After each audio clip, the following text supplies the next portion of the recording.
संसद कांड के आरोपियों से पूछताछ और दिल्ली पुलिस की जांच के बाद इस मामले में नए नए खुलासे सामने आ रहे हैं।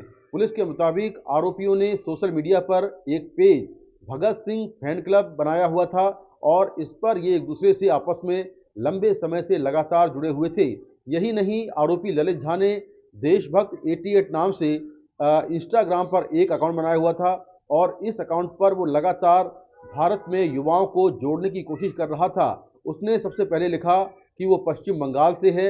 इसके बाद जो महेश कुमावत, जो कि राजस्थान की नागौर का है, उसने लिखा कि वो नागौर का रहने वाला है और अपने इस सोशल मीडिया पेज पर वो लगातार भारत के युवाओं को जोड़ने की कोशिश कर रहे थे। मणिपुर का मुद्दा हो, किसानों का मुद्दा हो, बेरोजगारी का मुद्दा हो, ऐसे मुद्दों को आगे रखकर युवाओं का ब्रेन वॉश करके वो लगातार अपने इस सोशल मीडिया पेज पर और अपने ग्रुप में युवाओं को जोड़ रहे थे और उनको ये बता रहे थे कि सरकार कोई काम नहीं कर रही है, ऐसे में हमें कुछ बड़ा करना होगा। और ऐसी बातें करके वो लगातार युवाओं को जोड़ने की कोशिश कर रहे थे। दिल्ली पुलिस ने आरोपी महेश कुमावत का जो इंस्टाग्राम अकाउंट है वो भी डिकोड किया है। पुलिस के मुताबिक क्रांति और इंकलाब के नाम पर वो भारत के युवाओं को लगातार अपने ग्रुप में जोड़ने की कोशिश कर रहा था। आरोपियों से पूछताछ के बाद और जांच के बाद ये बात सामने आई है कि आरोपी पिछले 1.5-2 साल से लगातार सिग्नल ऐप पर बात कर रहे थे और इस ऐप पर वो इसलिए बात करते थे जिससे कि पुलिस उनकी बातचीत को जो है वो देख ना पाए, पुलिस उनकी बातचीत पर नजर ना रख पाए।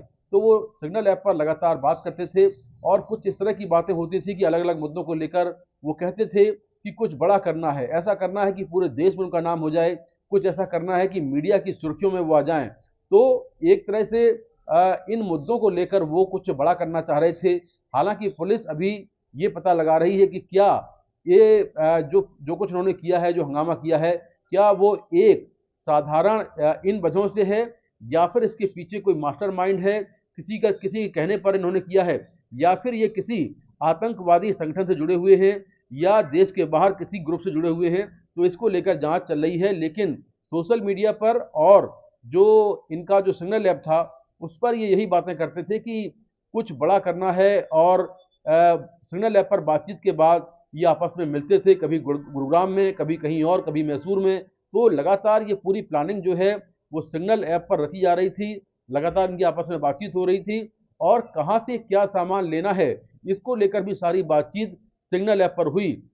जूते कहाँ से लेने हैं, स्मोक गन कहाँ से लेनी है, जूते कैसे बनवाने हैं, स्मोक गन को कैसे अंदर जूतों में रखा जाएगा और इसके बाद जब ये पूरा हंगामा हो जाएगा तो ललित झा को कैसे वीडियो अपने दोस्त को भेजना है और कैसे जो मोबाइल फ़ोन हैं उनको नष्ट करना है। ये सारी बातें ये सोशल मीडिया पर और सिग्नल ऐप पर आपस में करते थे और ये सारी जो चैट्स हैं वो दिल्ली पुलिस जो है रिकवर करने की कोशिश कर रही है।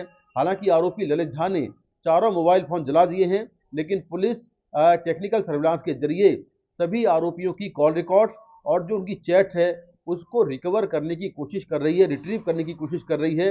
अगर ये चैट मिल जाएगी तो इस मामले में काफ़ी बड़ा सबूत होगा।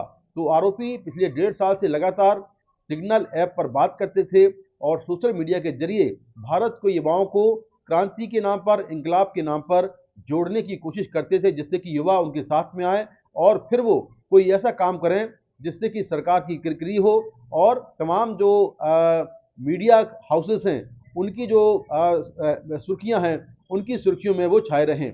तो ये बातचीत लगातार होती थी। पूरी कॉन्स्पिरेसी की जो प्लानिंग है, जो पूरी कॉन्स्पिरेसी है वो भी सिग्नल ऐप पर बातचीत करके रची गई।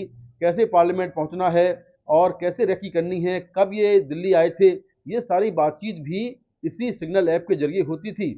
इसमें जो ललित झा है वो मास्टरमाइंड है और मनोरंजन डी, जो कि काफ़ी पढ़ा लिखा है, वो मैसूर में बैठकर ये सारी जो बातें हैं वो सिग्नल ऐप पर करता था और सभी आरोपी एक दूसरे से सिग्नल ऐप से जुड़े हुए थे, चाहे वो नीलम आज़ाद हो या फिर अमोल शिंदे हो। तो ये सारी बातें सिग्नल ऐप पर हो रही थी। प्लानिंग से लेकर कैसे अपने इस पूरे मकसद को एग्जीक्यूट करना है, कैसे पार्लियामेंट के अंदर घुसना है, सुरक्षा में कहाँ पर कमी है, कैसे जूते पहनने हैं और कैसे सुरक्षा कर्मियों को चकमा देना है, ये सारी बातें सिग्नल ऐप पर की जा रही थी, जिसको लेकर दिल्ली पुलिस लगातार इस पूरे मामले में जांच कर रही है। नई दिल्ली से मुकेश सिंह सेंगर, एनडीटीवी इंडिया।